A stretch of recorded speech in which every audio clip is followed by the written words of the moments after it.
Good morning, folks.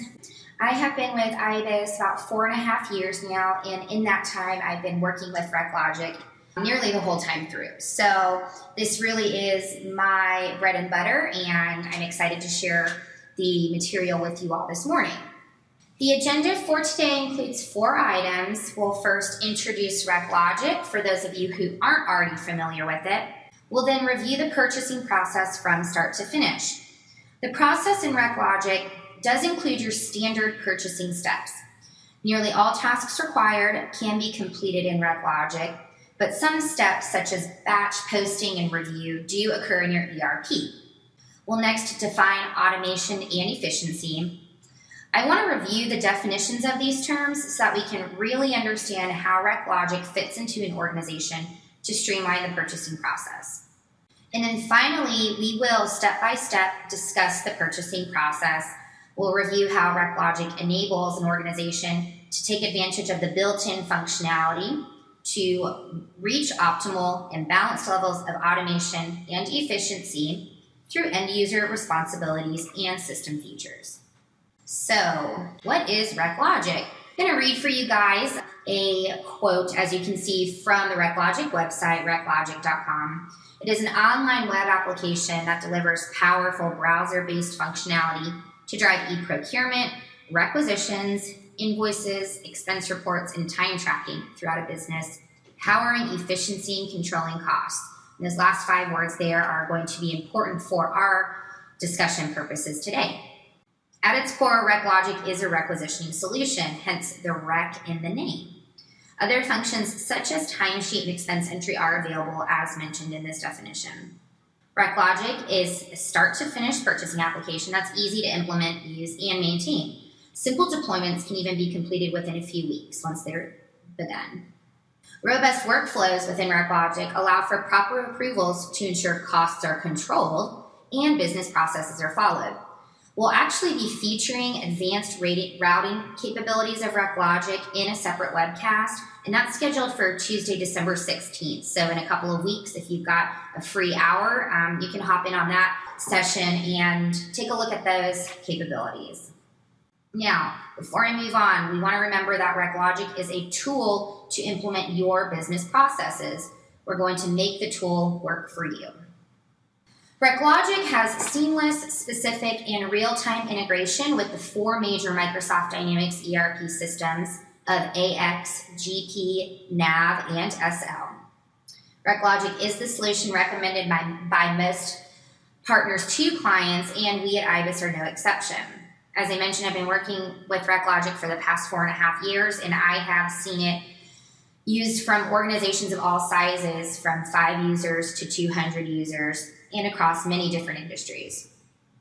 Now, in my time working with ReQlogic, I utilized it with Dynamics GP. So if I do mention GP throughout the presentation, just know that the functionality we are discussing can be applied across any of the ERP systems listed here. So now that we all are familiar with this product, let's review the purchasing process. So here on this slide, I have a list of the 6 steps of the purchasing process in ReQlogic. But what I'm actually going to do is I'm going to click over, because I have this beautiful Visio diagram I've created for you guys to give you a better visual of exactly what happens in the ReQlogic purchasing process. Now, we're going to discuss them all here at a high level. That way you guys understand the flow of events. And then after we get through our definitions, we'll be switching over to our demo environment to actually look at how each of these steps helps automate the purchasing process through its tools. Step 1, your employee completes and submits a purchase requisition for goods or services. Now, not all processes start with a true requisition, so to say. Sometimes they begin right with a purchase order, and it's that PO that gets approved. The requisition, though, truly represents a request to purchase goods or services. So it's important to keep in mind as we're going through ReQlogic to understand that a requisition is not the same thing as a PO. It is a completely separate document that can generate your purchase order information. I also want to take a moment here to mention that ReQlogic does provide an RFQ module, request for quote module, that would essentially be a pre-step to step 1 here. That module allows users in the ReQlogic system to easily request quotes from vendors for purchases they want to make. To keep things clean and easy, you can even deploy a vendor portal where once a vendor gets an email notification that they have a quote being requested by your user, they can log in, provide their quote information, and in real time that information is sent back to the user. Once the user receives all the quotes from the vendors they've selected, they can easily make a decision on which quote to accept and continue through the purchasing process. Again, we won't be focusing on the RFQ module today, but if you have questions about it, we can certainly discuss them after our session. Step 2, management approval of the purchase requisition. This is where your advanced workflow comes into place. You can define your workflow based on dollar threshold, department, so on and so forth. And again, advanced workflow within ReQlogic will be discussed further in the webcast on December 16th. Step 3, the purchaser or buyer of your organization generates the associated purchase order and communicates it to the vendor. This step is as straightforward as it sounds. It's at this point where you have a legally binding and official document that is submitted to the order for fulfillment. Step 4, also very simple and straightforward, your goods or services are received into ReQlogic by your users. Now, typically the end user or requester experience ends here at step 4. I say that because step 5 and 6 usually involve the accounting or payables department of an organization, because that's when we get into invoice processing and payment distribution. Nonetheless, they are part of the purchasing process so that you can pay your vendors for your purchases. Step 5, accounting receives that vendor invoice and matches it to the original purchase order and shipment receipt. And then step 6 is management approval of invoice matching to your PO and shipment receipt. And we'll get into more functionality details in our demo. Again, the process steps reviewed here are those present in ReQlogic. Your organization probably follows most of these steps in some way.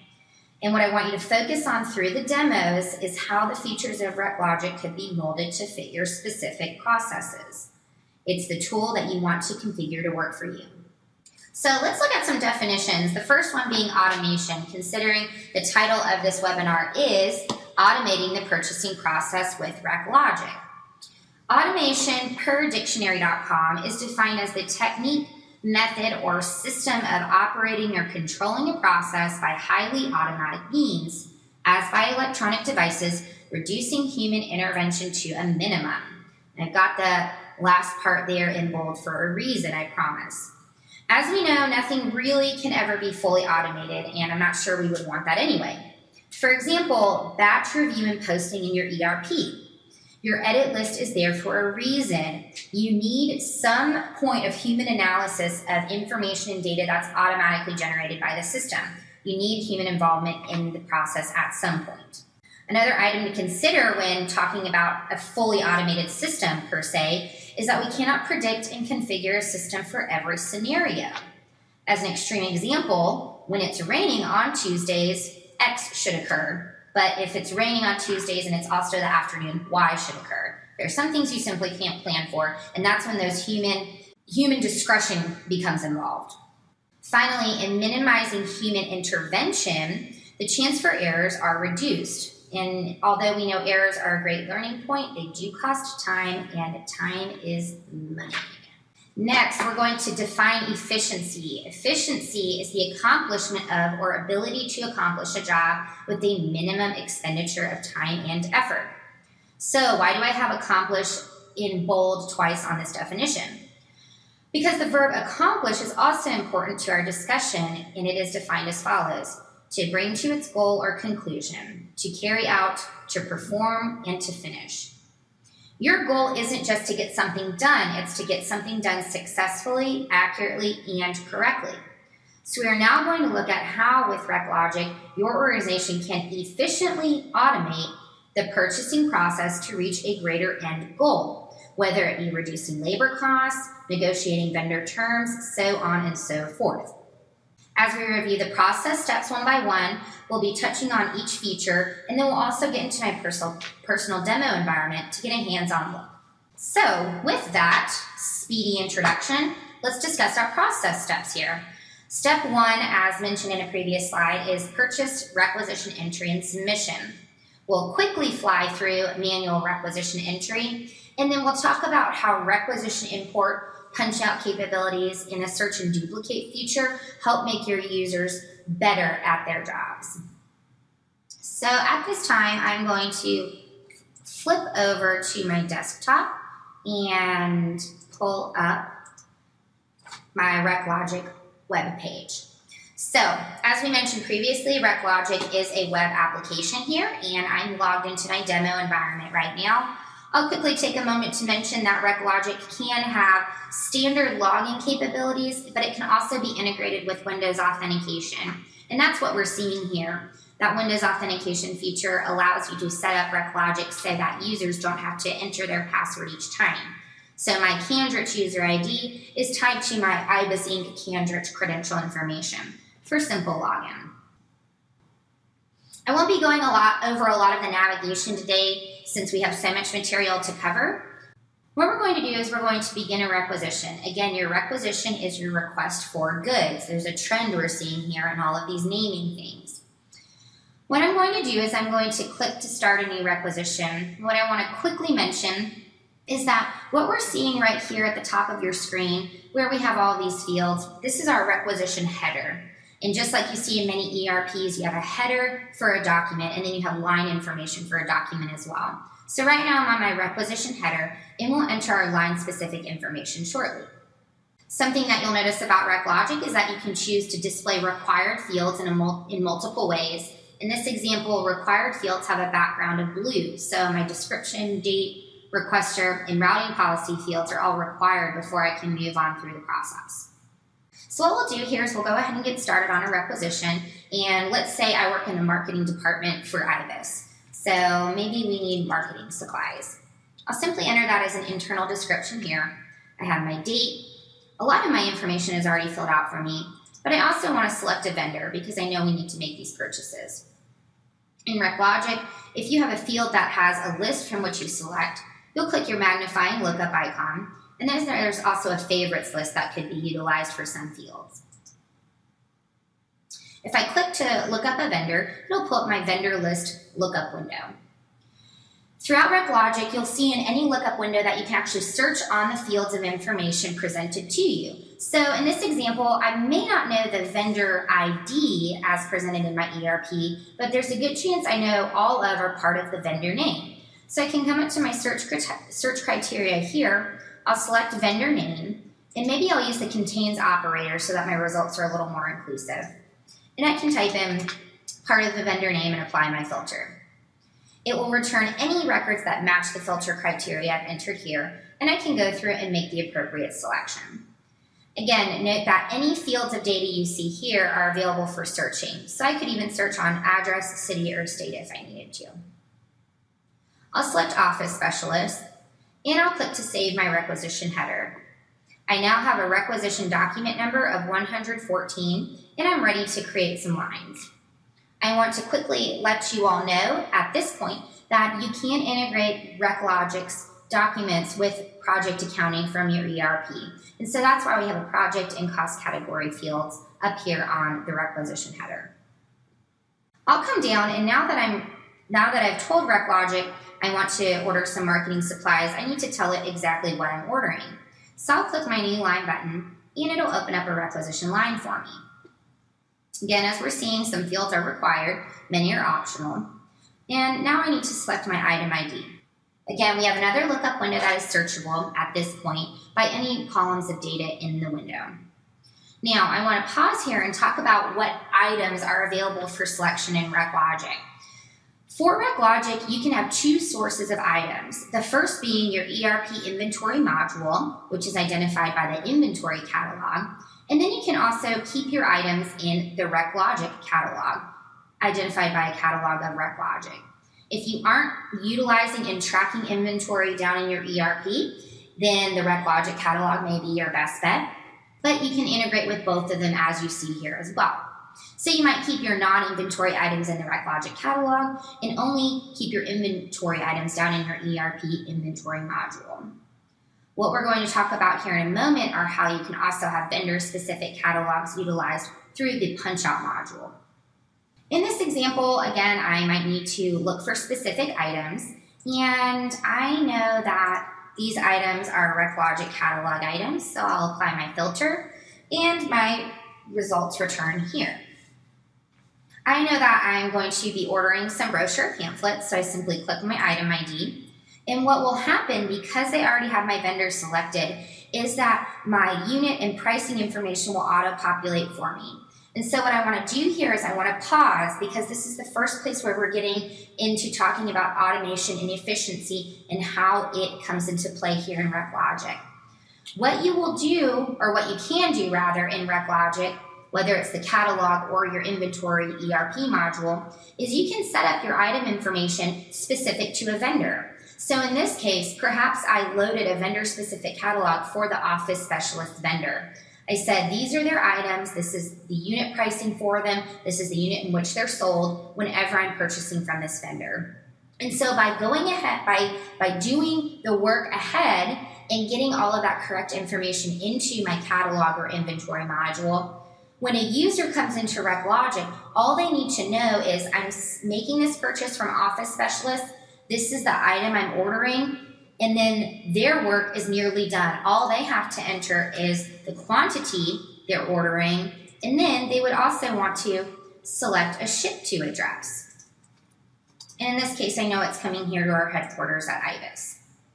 So again, what we're seeing here is that by doing that pre-work ahead of time, your users are going to have a quicker experience when they're going to create these requisition documents, because again, the selections that they have to make at the time of entry are minimized. All I have to do is select my vendor, my item, I'm telling you my quantity, and then I'm telling you my ship to information. It's as simple as that. So if you wanted to make your process more efficient, you're going to set this information up ahead of time and make it easy for your users to get in and out of ReQlogic. Now, what I will also do is maybe I need to place a few more items on this requisition. So I'll click Save and New here, and I'll go ahead and find, maybe I need some printer ink. I'm going to order 3. And then I'm also going to put one more item on our list. Paper. 5 items. So again, we're trying to take the guesswork out of users when they're creating their requisitions. By providing this information for them, this also ensures consistencies across the user experience, whether you're in there, whether I'm in there, so on and so forth. On a requisition, users can choose to upload attachments as supplemental information. They can even add notes that might be able to provide more detail about these purchases. And you can choose to do both of those things down here on the line level if it's specific to an item that you have listed. Upload an attachment or add some notes. Now, before we get to our step 2, which is requisition approval, there are a few features I want to talk about, and those were those last 3 items I listed on our slide: import, punch out, and search and duplicate, and how those features enable your users to get in and out of the system quickly so that you guys can make your purchases on time and you guys can get that inventory or those services done in a timely manner. The first one we'll talk about is requisition import. And if I go to transactions, requisition import, I'm going to download a sample Excel file. And this Excel file is provided out of the box.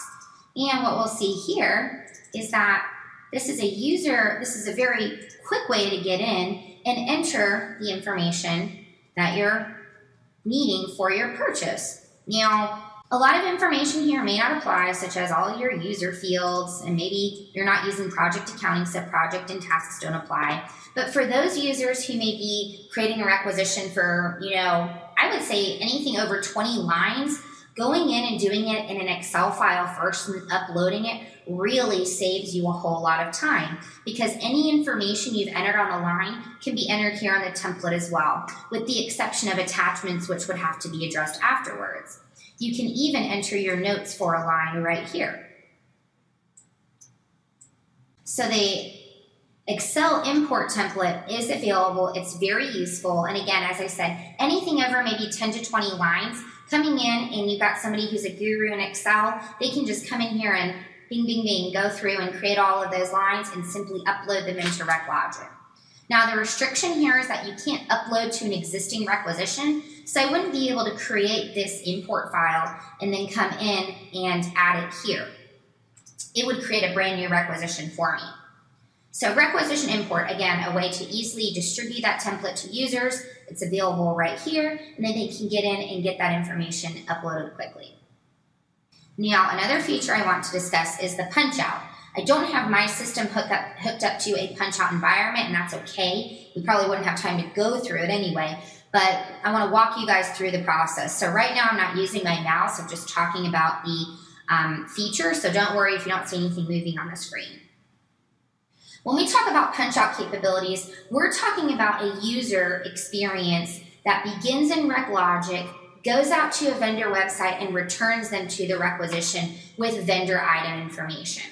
So as I mentioned before, we were talking about potentially uploading a vendor-specific catalog to ReQlogic or to your inventory in your ERP system.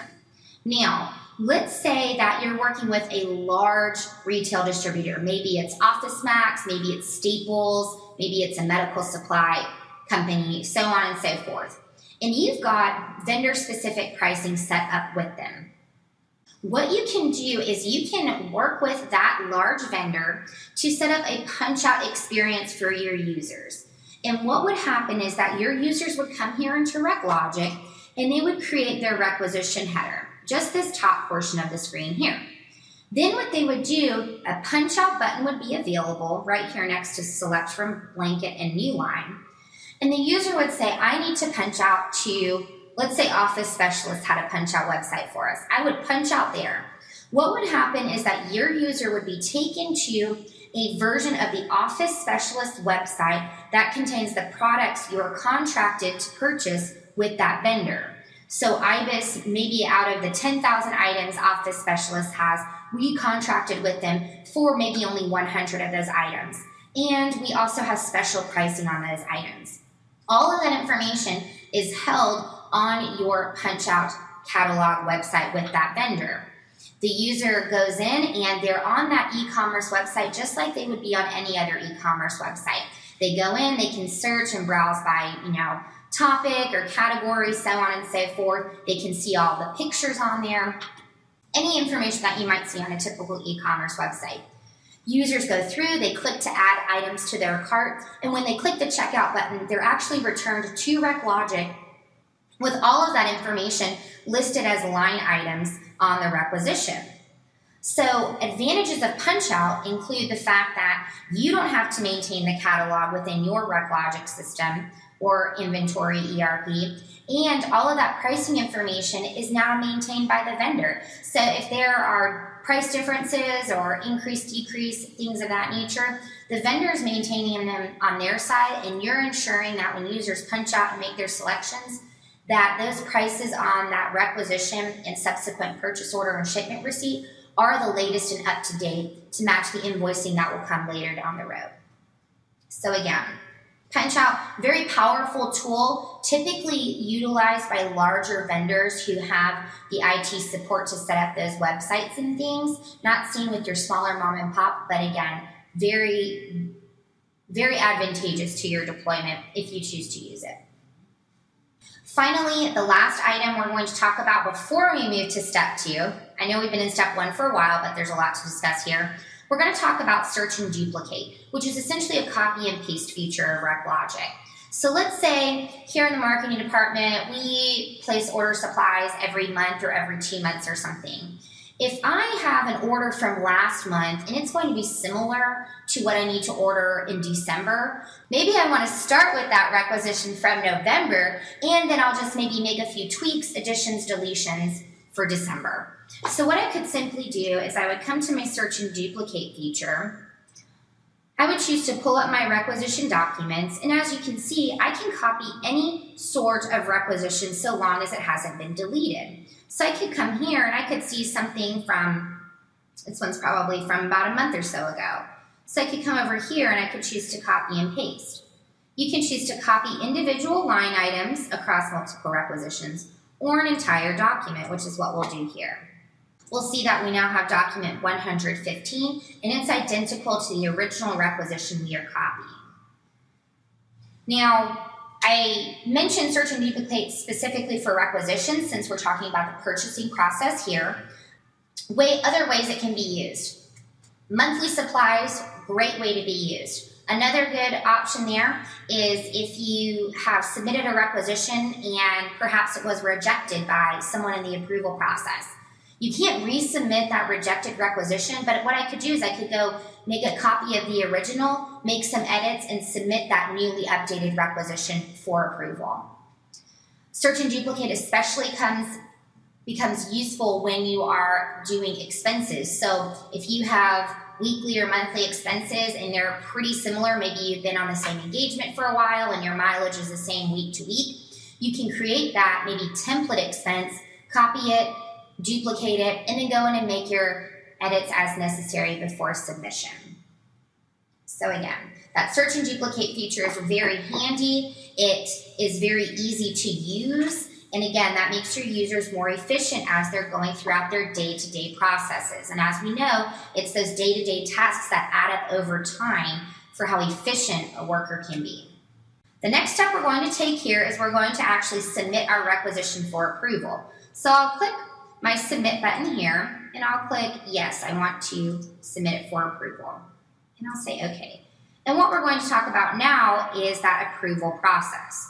So I'll flip back over to our presentation. So if I scroll to our next slide, step 2, our purchase requisition review and approval. Most of the things we're just going to touch on very quickly since we have about 20-25 minutes left together this morning, but what we're going to talk about are the routing policies that you can set up, the standard ReQlogic review and approval in your review options. We will look at ReQlogic mobile review, and then we'll also talk about review via email response. So again, when I talk about robust routing policies, what I'm saying here is that the routing hierarchies built into ReQlogic are very flexible. Previously, I mentioned it's typically based on something such as dollar threshold, maybe the department to which the requisition is assigned to. You can really base it on nearly anything related to that requisition. Again, we'll be discussing all of those advanced features in our webcast on Tuesday, December 16th. So let me flip back over to ReQlogic. And I don't have my email open right now, but what ReQlogic does inherently by design is that the moment I submitted this requisition for approval, my first reviewer, Shelby Ford down here, received an email notification saying, "Hi Shelby, requisition 115 has been submitted to you for approval. Please log in to approve, reject, or view the details of this document." Now, typically, users would click a link and it would log them into ReQlogic where they go view their documents. You can choose to set up your routing email notifications so that users can simply click an approve button from the email that will, in the background, open ReQlogic, complete the approval function, for example, close the web browser, and have the review continue. You can also set up the email notifications so that a user can choose to respond to an email notification, typing in keywords such as approve or reject, and having that trigger the review process. We won't be looking at those features today. I wanted to quickly mention them, but what we'll be looking at is what the review process looks like from standard ReQlogic, and then we'll also open ReQlogic Mobile so that you can see the interface and capability differences. So what I'll do here is I'll log out and I'll log in as our reviewer, Shelby. And when Shelby logs in, she sees she has an approvals queue here, and that, again, document 115 is waiting for approval. If you enable the capabilities, your users can do a quick approve, which is a one-click approval. But what we'll do today is we'll click onto our document icon, and it will come up in a review mode. Now, something that you will notice if you have ReQlogic or if you end up deploying it yourselves is that the entry and viewing screens across document types and across document stages is very, very similar. So the requisition review mode looks nearly identical to requisition entry mode. We see we've got some different button options and different tabs here, but the users can come in and they're seeing the information just as Kelsey, the requester, entered it. Requisition entry screen looks very similar to expense entry screen. Again, keeping that consistent formatting across the system so that your users are used to what they're entering and they can easily switch from different entry screens so that they can get in and get their job done. Now, let's talk about what our requisition approval options are.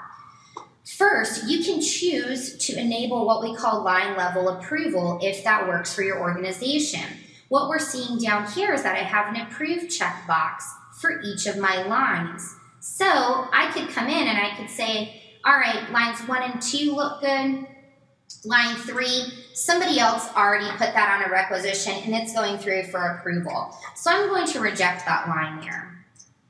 You can allow line level approval, or you can enforce it so that the entire document is either being approved or rejected in whole, in which case your approve checkboxes would be disabled and you would have approve and reject buttons up here at the top of your document.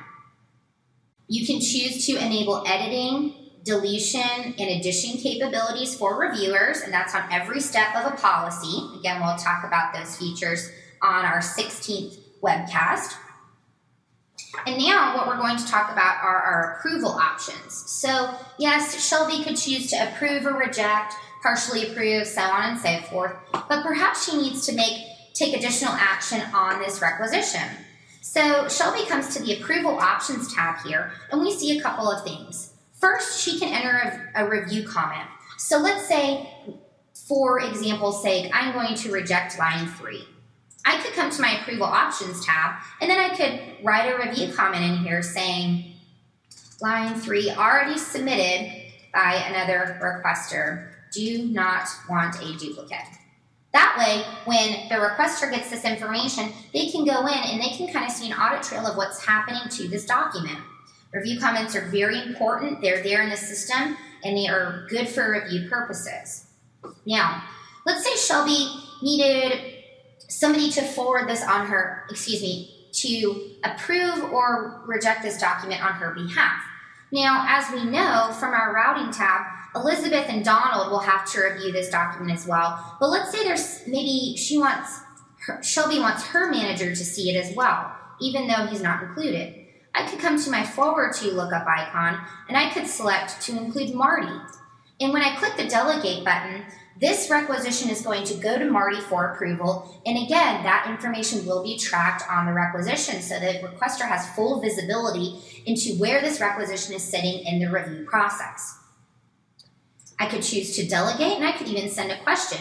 So I might send a question back to Kelsey saying, did somebody maybe already request line 3? If so, can you please recall, remove line 3 and resubmit? And I click my send question. The cool thing about the send question feature is that, again, it tracks all of that question answer activity right in ReQlogic. So there's no need to go open your Outlook email, craft a message saying, I'm referencing requisition 115. Can you please tell me if line 3 needs to be on there, so on and so forth. By having this capability directly in the system, users can get in there and they don't have to be switching among applications. It's all right in the system. And so it's one screen, it's one place they're going to get all of that information and to provide review as well. Now, what I am going to do is I am now going to show you what this information looks like in ReQlogic Mobile, if I can remember the URL.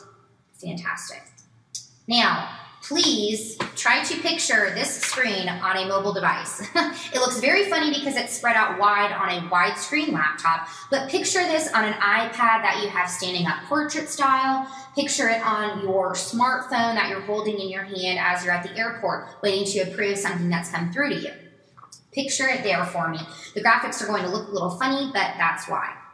So in ReQlogic Mobile, I can click to log in. Very simple version of the application. I'll click my review queue, and boom, document 115. I'll click here. I can see some of my header information, and then I scroll down to my line, and I can see, okay, she ordering some pamphlets, some ink, and some paper. I can see all that information here. Now, I want to pause here and tell you that the mobile interface can be highly customized. So you can choose to include different columns of data, you can choose to remove some information, so on and so forth. If any notes had been entered by the requester, I would be able to see them here, and I would also be able to see and possibly download attachments depending on the capabilities of my mobile device. Now, with all of this being said, ReQlogic Mobile is a great tool for those on the road. Again, users aren't having to wait until they have an internet connection from their laptop, so to say. As long as you've got an internet connection on your phone, you can get in there, click, click, click, and that document is on its way. You're not holding up the process. So what's great about ReQlogic is that by making these entry and review functions easier for an end user, you're putting the responsibility on them, saying, we're giving you all of this functionality. Now it's your responsibility. We're holding you accountable to go in and complete your work. So again, make the software work for you, and then you will train and teach your users how they can go about utilizing the system. So what I want to say here with ReQlogic Mobile is, yes, it's incredibly handy and dandy on a mobile device, but there are some functionality restrictions. The main ones being that you either approve or reject an entire document. There is no line level approval enabled for a mobile device, so keep that in mind. Something else we want to keep in mind is that on your mobile device, you do not have the option to forward/delegate a document, and you cannot provide question-answer communication back and forth for a document. So you're either approving or rejecting it in whole. Now, if a user gets in, they decide, you know what, I probably need to answer a question, or maybe I need to make a phone call before I approve this requisition. They can simply click the back button, and it will remain there in their review queue until they are ready. What I will do to get us through this process, since we're only on step 2 of 6, I'm going to click approve, and I'm now going to log out, and if I can remember my user IDs, I need to figure out the other reviewers. And so what's cool, this is actually a cool feature, the user, the requester themselves, the responsibility can be put on them. I can come here to my routing and or status tab, and I can see, okay, Shelby did approve it, now it's sitting with Elizabeth. So if I enter a requisition today on Tuesday, it's still not approved by Friday, I, as the user, can go in here and figure out what's going on. It's about enabling your users to be able to answer these questions themselves, make them efficient, enable them to be able to do this research on their own. And the routing and status tabs are incredibly useful. And something that's even cool is that it will even tell you if it was approved from the mobile interface or not. So what we'll quickly do here is we'll log in as Elizabeth and Donald and approve this document. And again, by system default, they're getting all of their email notifications that they need to approve a document. And I know I'm flying through this, but the best part is that it's super easy. And we'll log in as Donald and take care of this last approval. And I want to quickly say here, though, something you can do on a document in ReQlogic Mobile is you can click that routing button like I just did, and it will show you what's happened before it got to you or what will have to happen afterwards. I approve. It's the best requisition ever. I close. And now Kelsey will get an email saying, document 115 has been approved and is ready for purchase order processing. So I will flip back to my presentation, and we will be discussing step 3, which is purchase order creation. And I'm waiting for it to pull up on my side. So step 3, purchase order creation. We will be going through the manual purchase order creation process. We will talk about automatic PO creation. We'll look at PO printing and emailing, and we'll quickly touch on inventory fulfillment. Moving back to ReQlogic, I'm actually going to log in as my buyer or purchaser. So most organizations have someone who does the central purchasing or buying, or maybe it's you have a buyer for department in your organization. It could be set up in many ways. I've seen it handled in most scenarios.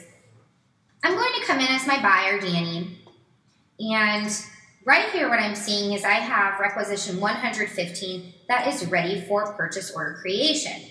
Now, this process out of the box is manual. What you can choose to do though is you can choose to turn on automatic PO creation. What that means is that after the final approval step of a requisition is completed, the associated purchase order is created automatically by ReQlogic. Your requester will get an email saying this document's been approved, and essentially it will go immediately to a purchase order status. And so you can choose to take that step out, that manual step out of the process, so that there's no lag time in between.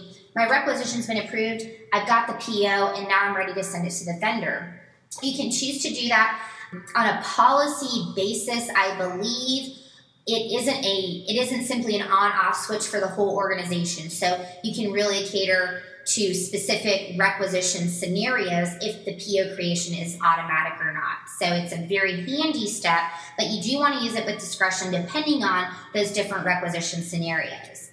Something you can also choose to do if a requisition has been approved is if you are utilizing the inventory module in your ERP to fulfill this order with existing inventory. So perhaps I know that maybe our Alabama office has these marketing supplies and they've had bulk of them for maybe a year now, and they aren't using their brochure pamphlets. I could choose to fulfill this line on this requisition from existing inventory. That way I don't have to place a purchase order for it. Now, there are some restrictions and caveats of the inventory fulfillment option, but if you're utilizing inventory modules in your ERP, it can be very handy, especially if you're tracking those quantities. So just wanted to mention that one as well. What we're going to do here is we're simply going to select all 3 lines of this requisition for a purchase order. I'll click to create my purchase order, and like magic, it says my PO creation process completed successfully. What I see here is a document number, my requisition 115, my PO number 2088. Now, something I didn't show you on the last page, I got a little click happy and went through it too quickly, but what you can choose to do is, let's say the marketing department and then also administration had items they needed to order from office supplies 0001. I could choose if I wanted to include both of those requisitions on a single purchase order for that vendor, especially if they're going to be shipped to the same site. So you could have two requisitions on a single purchase order to kind of keep things simple. So you have that flexibility there. What I'll very quickly do here is I'll print a copy of the purchase order for you all. We'll talk about emailing and then we'll continue on. Here's your standard purchase order report out of the box ReQlogic. Very, very basic. I have not encountered a client who has not modified this purchase order report, but that's easy to do using Telerik Report Designer. But so we see all of our purchase order information here. What you can choose to do is you can also choose to email that purchase order directly in the system. So again, I don't have to download or print a copy of it and then upload it onto my computer and get it emailed out the door. It's really simple to just click right from here, choose to email it, and click to send your email. You can choose to include attachments if necessary. You can update the email address, and you can even update the body email message. Now, we're going to flow through our last 3 steps at the speed of light. I'm going to click over to my presentation really quickly. We've gotten through step 3 of purchase order creation, very simple process, and step 4 won't take us very long either. Step 4 is your receipt of goods or services. So once your vendor has shipped and delivered those goods or services to you, you need to record that receipt in the system, and you can do so with ReQlogic. We'll very quickly touch on quantity and unit price variance thresholds that can be set, and we'll also show how partial receiving can be completed. I'm going to log back in as our requester, Kelsey, since I'm the one who requested these goods, and I'll simply go to my receiving page here. And PO 2088, my filter applies automatically, and I see I have all of my lines up right here.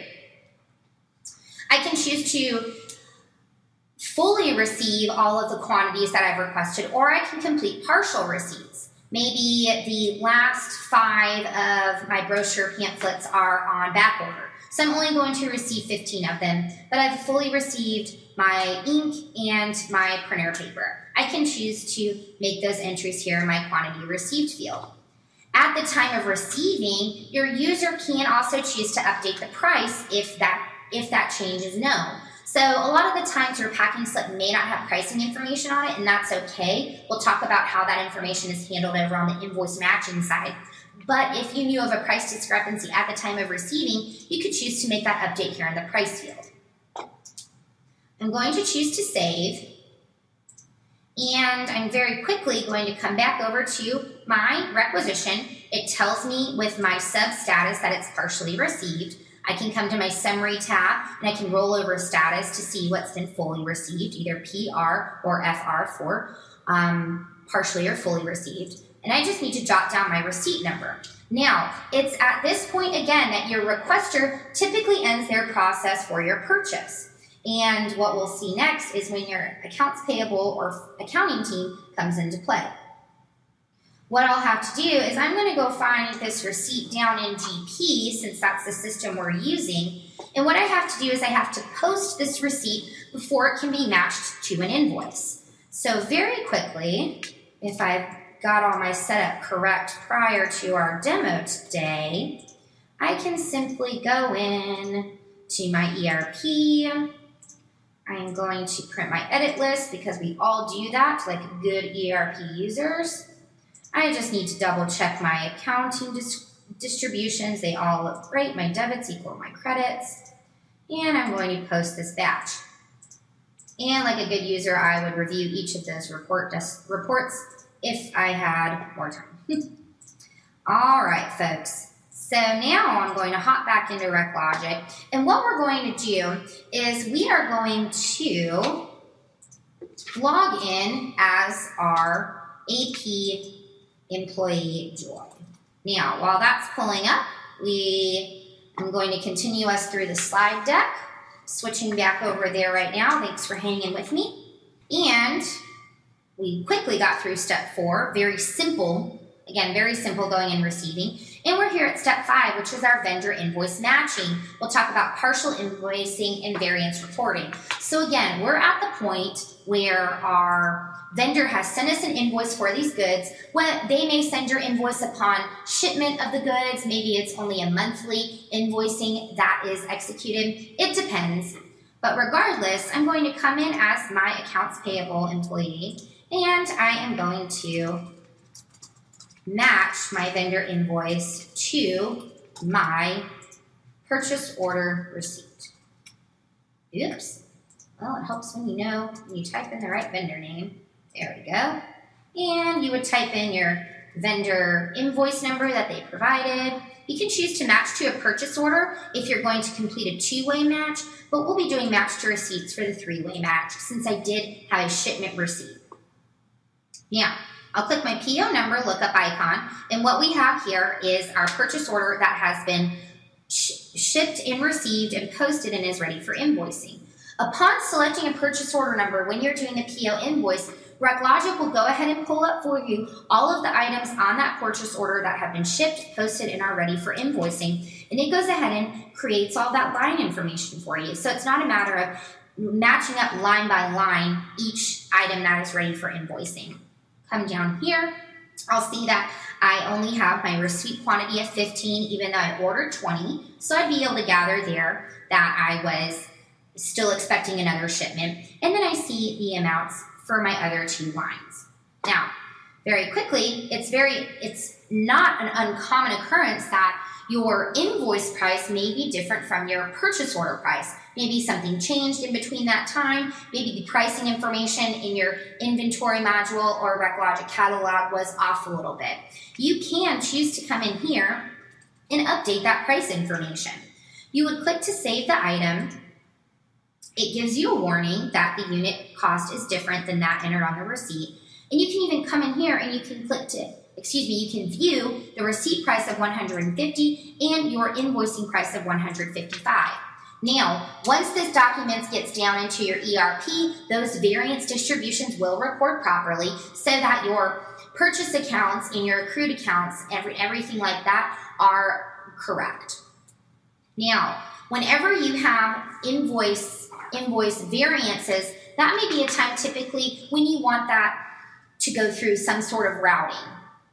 And I'm not going to switch back over just in the interest of time, but right now I am on step 6, which is your potential invoice review and approval. When you have a variance from your purchase order, shipment receipt pricing, and your invoice pricing. And you can build that into your routing workflow steps. And again, that's something we'll be covering on our December 16th webcast. When that document goes through approval, it's going through the standard approval processes, and you can have questions, you can do delegation. Those types of documents can be reviewed through ReQlogic Mobile as well. I'm going to flip back over to our PowerPoint because we've gone through this, I think, in record time. I'm going to give it a moment to pull back up over here. And again, this slide is just talking about possible invoice review and approval if you wanted to set it up that way.